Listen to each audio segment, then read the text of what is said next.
नमस्कार। एक समय था जम्मू में कुछ ही अस्पताल होते थे, फिर यहाँ जीएमसी बना, जीएमसी एसोसिएट बना और इसके बाद 7 से ज़्यादा मेडिकल कॉलेज जम्मू कश्मीर में आए। बावजूद इसके कई ऐसी बीमारियां हैं जहां उसका इलाज नहीं होता है और इसीलिए हमारे अनेकों मरीज़ यहां से जाते हैं अलग अलग, चाहे दिल्ली जाएं, पंजाब जाए, कहीं भी जाए। मगर अब ये एक सपना होगा, अतीत की बात होगी, क्योंकि all India institute medical sciences जो विजयपुर जम्मू पठानकोट राष्ट्रीय राजमार्ग पर स्थित है, पूरी तरीके से तैयार है। बहुत जल्दी सारे डॉक्टर अपनी ड्यूटी निभाएंगे और डॉक्टरों की पहले अपॉइंटमेंट हो चुकी है बहुत ज़्यादा संख्या में। उन्हीं में एक डॉक्टर राशिद अंजुम है, आप एसोसिएट प्रोफेसर हैं, ऑर्थोपेडिक सर्जन है बच्चों के, उनसे जानेंगे आपके लिए बहुत सी बातें। डॉक्टर साहब, आपका बहुत बहुत शुक्रिया। राशिद अंजुम साहब, बच्चों में कई बीमारियां जो होती हैं, पेडियाट्रिक्स ऑर्थोपेडिक सर्जन हैं आप, कुछ ऐसी बीमारियां बच्चों में होती हैं तो यहाँ उनका लगभग लाइलाज था, बाहर जाना पड़ता था, अब ऐसा नहीं होगा। तो जो बच्चों में डॉक्टर साहब कौन कौन सी ऐसी बीमारियां हैं जिसको आपको महारत है आपको उसका इलाज करने की? जी शुक्रिया बहुत बहुत। बच्चों में बहुत सारी ऐसी कंडीशन बोन एंड जॉइंट की होती हैं जिनका टाइमली डायग्नोसिस करना, उनका मैनेज करना बहुत ज़रूरी होता है ताकि उनका जो रिज़ल्ट रहे वो ठीक रहे। बच्चों में और बड़ों में मैं एक ख़ास फ़र्क मैं आपको बता देता हूँ कि उसमें एक ख़ास फ़र्क जो है वो ये है कि बच्चों की ग्रोथ कंटिन्यूसली हो रही होती है, तो बड़ों के कंपैरिजन में बच्चों का इलाज टाइमली करना या ठीक तरीके से करना ज़्यादा ज़रूरी होता है, क्योंकि जब बच्चे में ग्रोथ का पोटेंशियल होता है तो हड्डी का टेढ़ापन, बाकीपन, वो सारी चीज़ें हो सकती हैं जब तक कि वो मैच्योर नहीं हो जाता। अब बात करता हूँ कॉमन कंडीशंस कौन सी हैं, उसमें से सबसे कॉमनली जैसे हम बच्चों में देखते हैं उसको कहते हैं हम क्लब फुट। वो एक पैर का टेढ़ापन है जो बर्थ के टाइम ही बच्चे में दिखता है। उसके काफ़ी कारण होते हैं जिसकी वजह से वो हो सकता है। मैं अभी सिर्फ ये बताऊँगा कि हमारे पास होती कौन कौन सी कंडीशन। पैर का टेढ़ापन हो गया, उसके बाद जोड़ का निकलना हो गया जिसे हम DDH कहते हैं। वो एक हिप जॉइंट होता है जो डिसलोकेट हो जाता है बच्चे का बर्थ के टाइम पे ही। उसका डायग्नोस करना, मैनेज करना ज़रूरी होता है, जितने जल्दी करते हैं उतना बेहतर रहता है। उसके बाद कमर का टेढ़ापन जिसे स्कोलियोसिस कहते हैं, स्पाइन की डिफॉर्मिटीज़ होती हैं, वो होता है। कई बार कंजेनाइटल अब्सेंस होता है, किसी पार्ट का मिसिंग होता है, वो सारी चीज़ें। इसके अलावा बच्चे प्रोन होते हैं इंजरी के लिए, तो उनमें फ्रैक्चर्स होते हैं, उनकी मैनेजमेंट डिफरेंट होती है कंपेयर टू अडल्ट्स। उनका टाइमली डायग्नोसिस, मैनेजमेंट, एक्सीडेंटल और नॉन एक्सीडेंटल दोनों तरह की चोटों को देखना बहुत ज़रूरी होता है। तो ये कुछ कॉमन कंडीशंस होती हैं जो हमें बच्चों में दिखती हैं।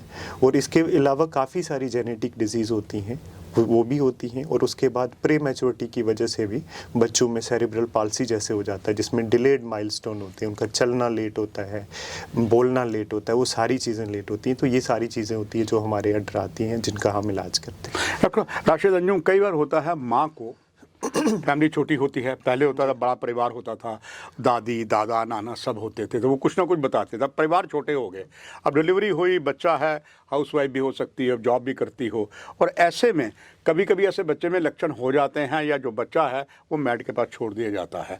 ऐसे में बच्चे में जब ये लक्षण आते हैं, सिम्टम क्या है कि उनके पेरेंट्स को, उनके डिपेंडेंट्स को पता लगे? जी बहुत अच्छा सवाल आपने पूछा। जो सबसे कॉमनली होते हैं जैसे फुट डिफॉर्मिटी होगी या कोई टेढ़ापन है, अगर वो काफ़ी ज़्यादा है तो वो एट बर्थ ही ऑब्जर्व हो जाएगा, मदर को भी या उनके रिलेटिव्स को भी सामने देखने को मिल जाएगा कि हाँ इसमें एक टेढ़ापन है या दिख जाता है।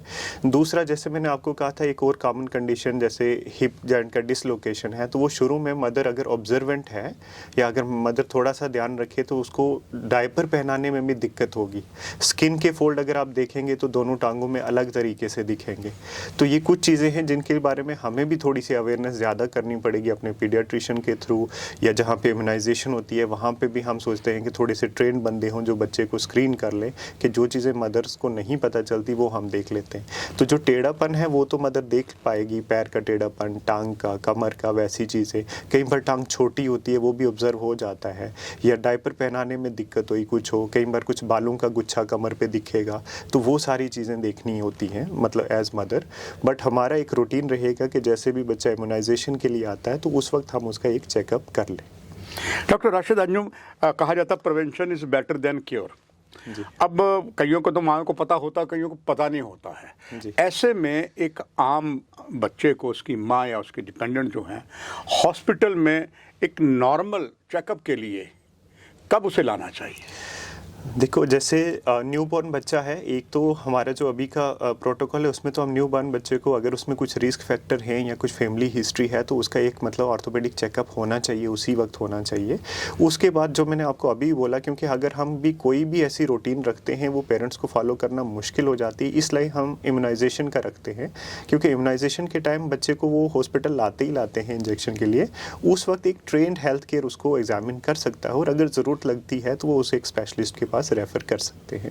इसके बाद कुछ ऐसे सिम्टम्स या लक्षण होते हैं बच्चों में जो अगर मतलब उनके पेरेंट्स देखते हैं तो उनको इमीडिएटली हॉस्पिटल आना चाहिए। उसमें कुछ उनको लेट या डिले नहीं करना चाहिए, जिसमें जैसे कहीं पे अगर सूजन हो जाती है या तेज़ बुखार है, स्वेलिंग है, या बच्चा टांग पे वज़न ना डाले, वो उसको इस्तेमाल ना करे, तो ऐसी कंडीशंस में इनको हम रेड फ्लैग्स कहते हैं। ये सजेस्ट करते हैं कि कोई इन्फेक्शन हो सकता है, कहीं फ्रैक्चर हो सकता है। कई बार बच्चे बताते नहीं हैं कि वो गिर गए हैं, चोट लगी हो सकती है। तो इन केसेस में हमेशा बेहतर रहता है कि वो एक चेकअप करवा लें, उसके बाद अगर सब नॉर्मल होगा तो ठीक है, नहीं तो उसके हिसाब से इलाज करवाएं।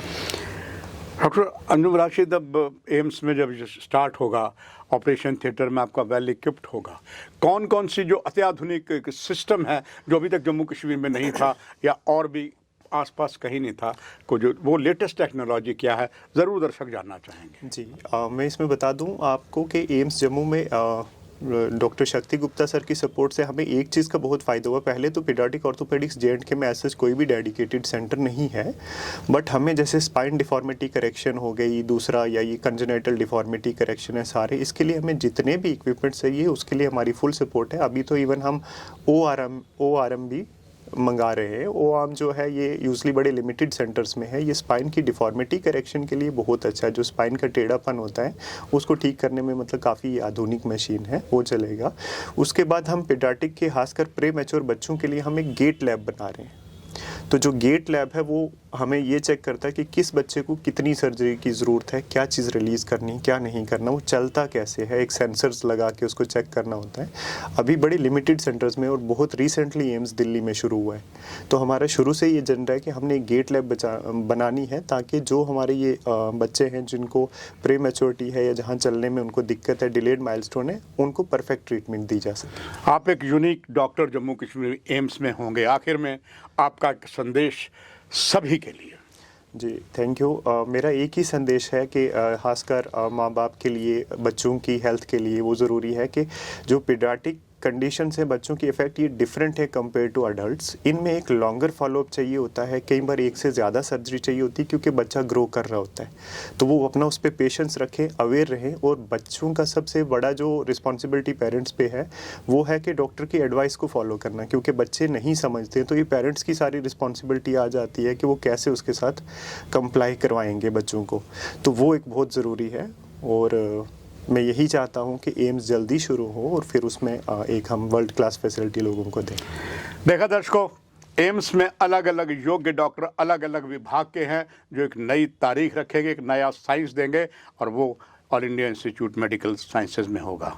डॉक्टर अंजुम राशिद, आपका बहुत बहुत धन्यवाद। दर्शकों, आपसे भी लेते हैं इजाज़त। नमस्कार।